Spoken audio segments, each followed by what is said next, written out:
Hi, everyone. Today we're going to talk about the reading from Robert Nozick on the experience machine.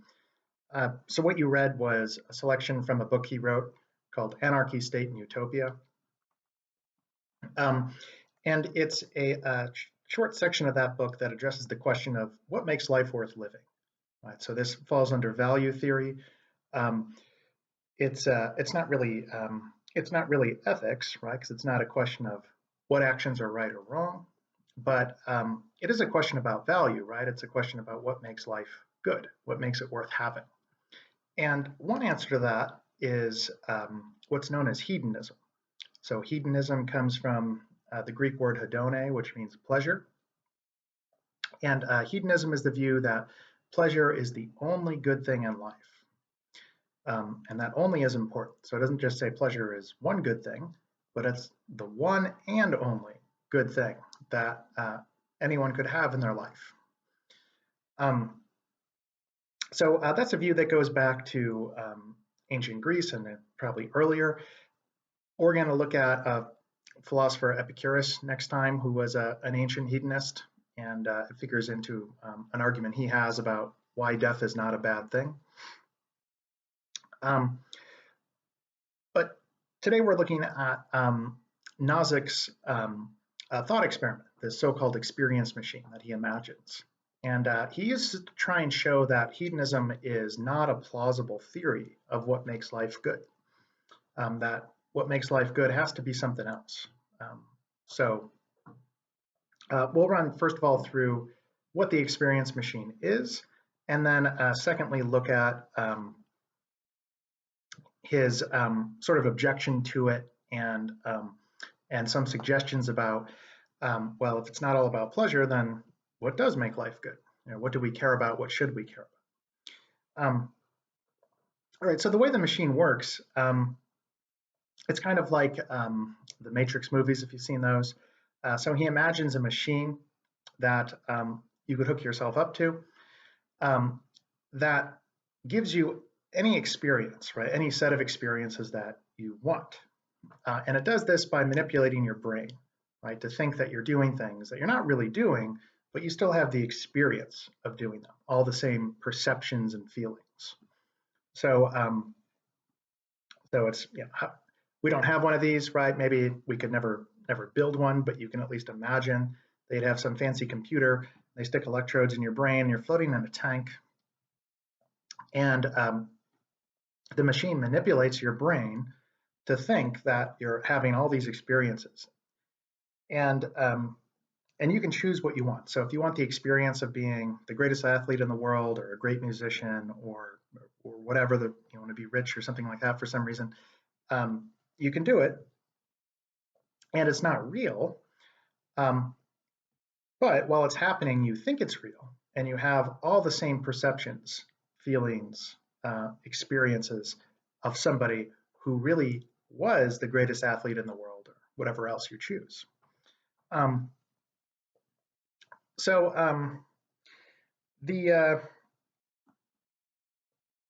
reason why a hedonist might say, yeah, that sounds great, I should plug into that, is because pleasure, which is the only good thing in life according to them, is an experience, right? It's something that you feel, right? It's something that you undergo, right? So it, you know, feels good to be, you know, to win every game you play or something, if you want that experience. Things that we like, right? Well, you could make this life, yeah, it's a fake life, but you could make this life in which you have all of these experiences that bring you pleasure. And you might ask, well, why not just look for it in the real world? Why go into the machine? Well, it's because in the real world, pleasure is not a sure thing, right? That through no fault of your own, it can be taken away, right? Things don't go according to plan. Other people, you know, ruin your day, stuff like that. In the experience machine, you don't have to worry about any of that because it's all a controlled environment, right? It's all programmed to give the maximal, highest quality pleasure. So from the point of view of a hedonist, it seems like it would be the smartest thing in the world to plug in this machine and stay there forever, right? Because it seems like it'd be much better than the real world, because the real world, even if your life's pretty good, it's going to be less happy, it's going to be less pleasurable than what could be created by the experience machine. Um, so, so again, this is just a thought experiment. You won't have to make this decision in the real world because it doesn't exist. In the real world, if it did exist, you would have questions: can I really trust this company that's selling this to me? And do I really want to do this? Those would all be questions in the real world. In this thought experiment, we're just imagining that, yes, you can trust the company that's selling this. Yes, it works as advertised, no flaws. Everything is going to go according to plan. So in the real world, you couldn't take that for granted. But assuming that you knew everything was going to work and not malfunction or anything like that, there's a question: would you plug into the machine? Would it be a smart move to plug in and stay potentially forever? Nozick thinks a hedonist should say yes. You should plug in and stay there. It's better than the real world. And it's for the reasons that I just said, because pleasure is an experience, and the machine, because it works, right, the way it's supposed to, and it's flawless, we imagine, it gives you much more pleasure and much more reliably than the actual world could do. Now, in the past, when I've asked people in class whether they would plug into the machine, almost no one says that they would, at least permanently, right? Some people say they might try it out for a short-term type thing, but almost everyone says they would prefer, they think it would be better, right? It would be a better life to stay out in the real world than to plug into the machine. And Nozick agrees, right? So think of the experience machine as providing a kind of argument against hedonism. So the argument works something like this. So if pleasure is the only good thing in life, then you ought to plug into the experience machine. So that's premise one. So if pleasure is the only good thing in life, then you should plug into the experience machine. Premise two: but it is not the case that you should plug into the experience machine. It would be a bad idea. Therefore, conclusion, pleasure is not the only good thing in life. So the way the argument works is by saying, yeah, if pleasure was the only thing that mattered, you should definitely plug in. But clearly it wouldn't be a good idea to plug in. So that suggests that hedonism is not, or that pleasure is not the full story. There must be more to life. There must be something else that's valuable, right? Something else that's good besides just the pleasure, right? Feeling good. And if that's the case, then hedonism is false, because hedonism says pleasure is the only good thing. Well, if that was the case, you should plug into the machine. And if you shouldn't plug into the machine, that suggests that there's something else, perhaps in addition to pleasure, but something else that also matters.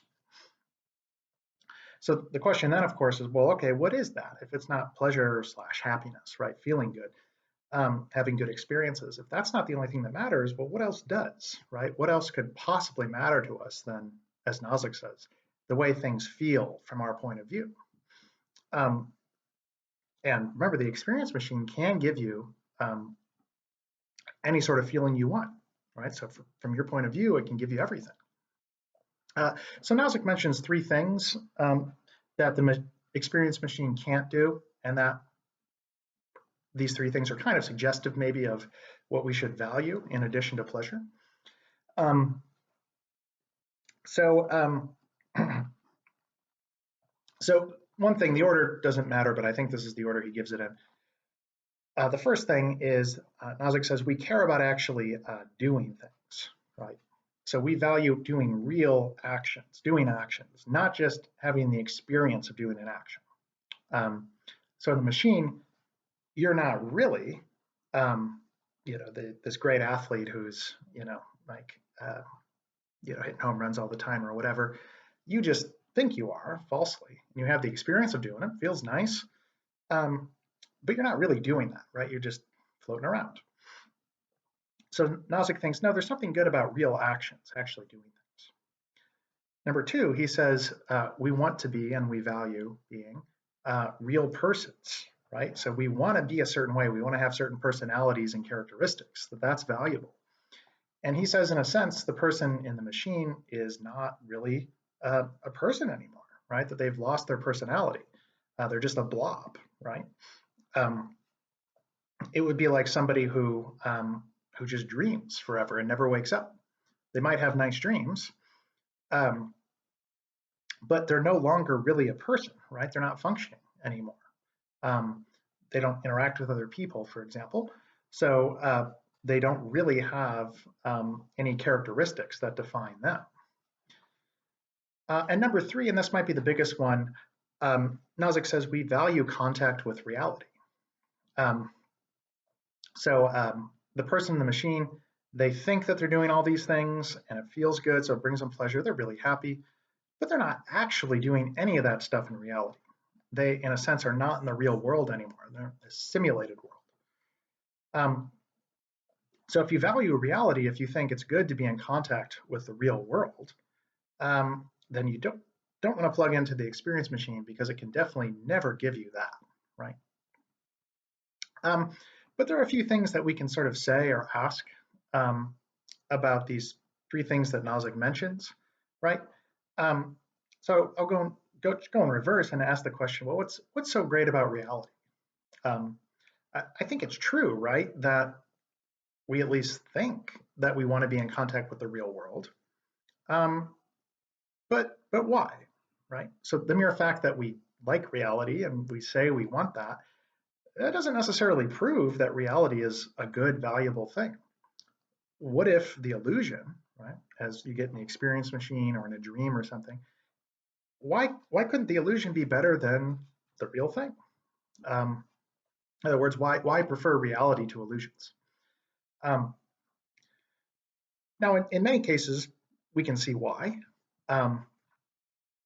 Because if you're not in contact with reality, you're not going to survive very long, right? If you're delusional, then you're going to, walk off a cliff or, cross the street when a car is coming, right? So you see why. Okay, it's useful, it's practical to want to be in contact with the real world, but the experience machine takes care of that problem. You're safe floating in the tank, right?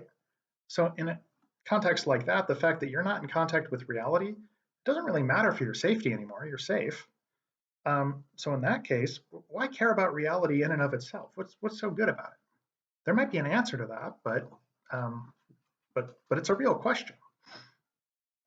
And you can ask similar questions for the other two. So why value being a certain kind of person? Why shouldn't I just be sort of a passive lump that has all these great experiences? I'm a lot happier that way than people who have interesting personalities but suffer in the real world. Why are they better off than me, right? It seems like, well, I'm happier, I have more pleasure, so why shouldn't that be considered the better option? And the same thing for doing real actions. Who cares if my actions, if I'm not really doing anything? Yes, it's just like a dream, but it's a really great dream. I'm never going to wake up, and I'm really happy. So you can see the hedonists can kind of push back against some of this and say, well, yeah, people think they want contact with reality. They think they want to be certain kinds of persons. They think they want to do actions. But maybe they're just mistaken about that, right? Maybe those are just prejudices. And we come back to the idea that what really matters is just pleasure. And if that's the case, then if you find a machine that can promise you, right, all these great experiences, then you should plug in, maybe. All right, so that's just a very brief look into this philosophical question of what makes life worth living, what makes life good. And hedonism is one theory that's been common, maybe not widely held, but certainly been around a long time in philosophy, and potential objections to it. We could have a whole class on this question, but we're just get the brief survey in this intro class. All right, so I'll stop there. That's the basic argument and potential response. And I'll talk to you next time.